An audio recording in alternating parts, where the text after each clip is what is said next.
Atik, abis ini kamu pergi ke tempat orang-orang berkumpul buat jual beli sendirian aja ya. Soalnya saya mau kumpul sama tetangga buat mengundi siapa yang menang kocokan bulan ini. Hehe. Hah? Gimana? Kok saya jual beli tetangga sih? Kok gitu? Bukan. Maksud saya nggak bisa ke pasar bareng kamu. Karena saya ada arisan sama tetangga. Jadi kamu ke pasar sendiri. Oh gitu. Siap Bu Puspa, laksanakan.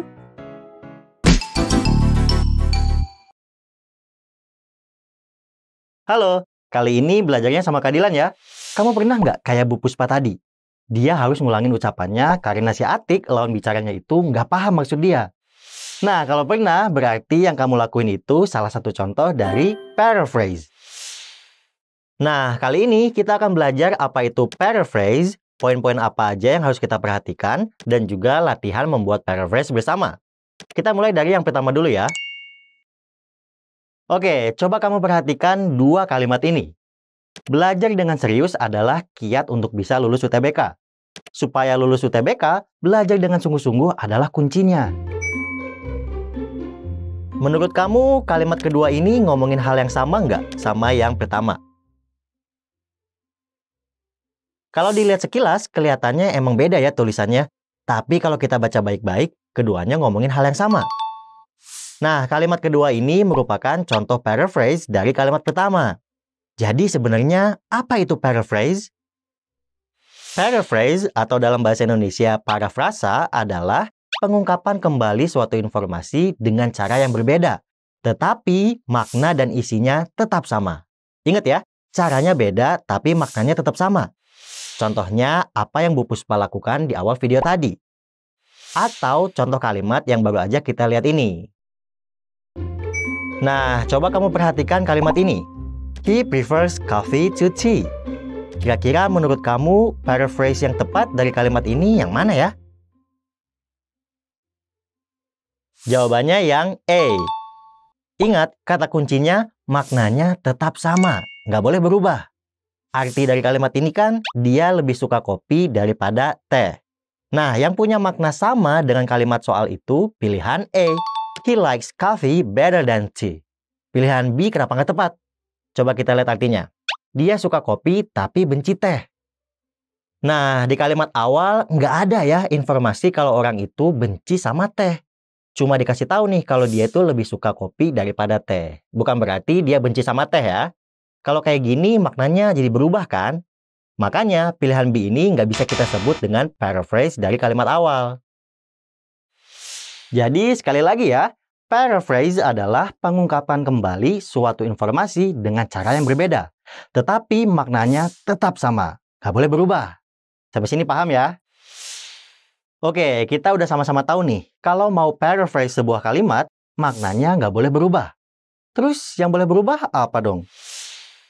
Kita bahas poin-poin penting perubahan yang ada di dalam paraphrase ya. Ada word choice, word class, dan sentence structure. Kita bahas satu-satu nih. Kita mulai dari word choice, pemilihan kata. Kamu pernah dengar istilah sinonim? Ya, persamaan kata ya. Dalam membuat paraphrase, kita bisa mengganti suatu kata dengan kata yang lain yang memiliki makna yang mirip atau sama. Coba perhatikan kalimat ini.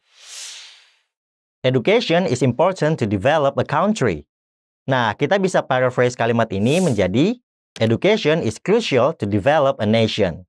Lihat, kata important setelah diparaphrase berubah jadi crucial, yang artinya sama aja, yaitu penting. Lalu ada kata country yang berubah jadi nation. Sekali lagi, pemilihan katanya boleh beda, tapi maknanya tetap sama. Lanjut, poin kedua dari paraphrase yang perlu kita perhatiin adalah word class, alias kelas kata. Kamu masih ingat kan apa aja word class dalam bahasa Inggris? Ada banyak ya sebenarnya, tapi yang wajib kamu pahami itu ada 4. Noun kata benda, verb kata kerja, adjective kata sifat, dan adverb kata keterangan. Nah, dalam paraphrase, kelas-kelas kata ini terkadang bisa diubah nih. Contohnya, she learns everything quickly. Setelah di-paraphrase, jadi she is a quick learner. Perhatikan, learns yang tadinya verb, kata kerja, berubah menjadi learner, yang merupakan noun alias kata benda. Terus kata quickly yang tadinya adverb, berubah jadi quick, adjective. Kita lanjut ke poin yang terakhir, yaitu sentence structure, alias struktur kalimat.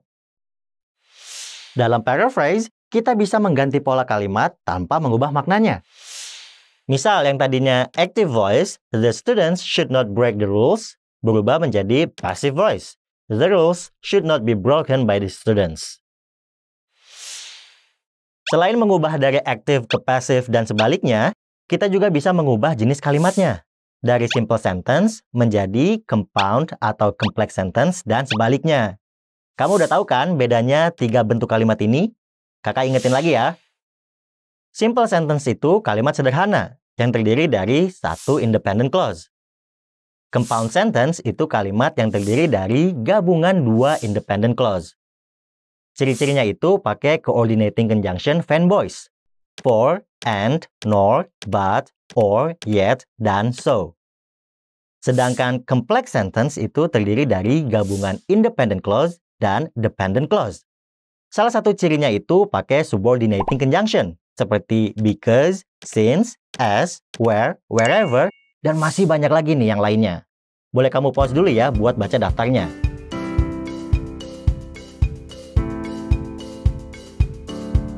Sekarang kita lihat contohnya. I was stuck in a traffic jam. I could not come to the meeting in time. Nah, 2 kalimat ini merupakan contoh dari simple sentence. Karena mereka masing-masing terdiri dari satu independent clause, alias klausa yang dapat berdiri sendiri.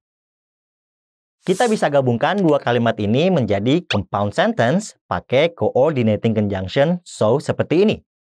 I was stuck in a traffic jam, so I could not come to the meeting in time. Kita juga bisa ubah jadi complex sentence pakai subordinating conjunction since, seperti ini. Since I was stuck in a traffic jam, I could not come to the meeting in time. Sampai sini paham ya? Jadi ada 3 poin yang perlu kita perhatikan dalam paraphrase. Word choice, word class, dan sentence structure. Ketiganya ini tidak terpisah ya. Bisa aja nih kita gunakan semuanya dalam memparafrasa suatu kalimat. Oke, kita udah tahu apa itu paraphrase dan juga poin-poin yang harus diperhatikan. Nggak lengkap nih rasanya kalau kita nggak coba latihan dulu. Sekarang coba kamu perhatikan kalimat berikut ya. Kira-kira menurut kamu kalimat mana nih yang tepat paraphrase-nya? Jawabannya yang C. Ayo ingat, paraphrase itu maknanya nggak boleh berubah. Kalimat ini kan artinya dia membuatku marah dengan ketidaksopanannya terhadap tamu lain. Kata angry-nya diubah semua nih dengan kata yang mirip, yaitu furious, offended, dan mad.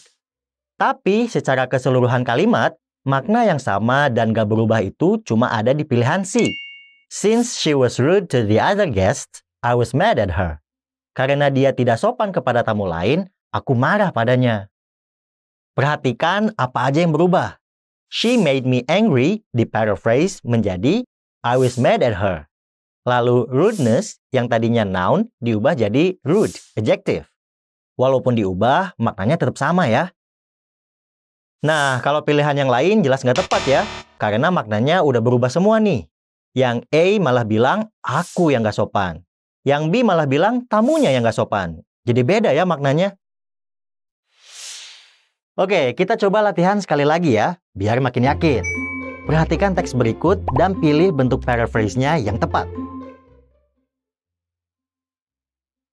Perhatiin deh, kalimat di soal itu kan merupakan satu kalimat panjang yang kompleks. Tapi di pilihan dipecah nih menjadi 2 kalimat.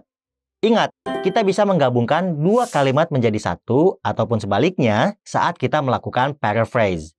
Yang penting, maknanya nggak berubah.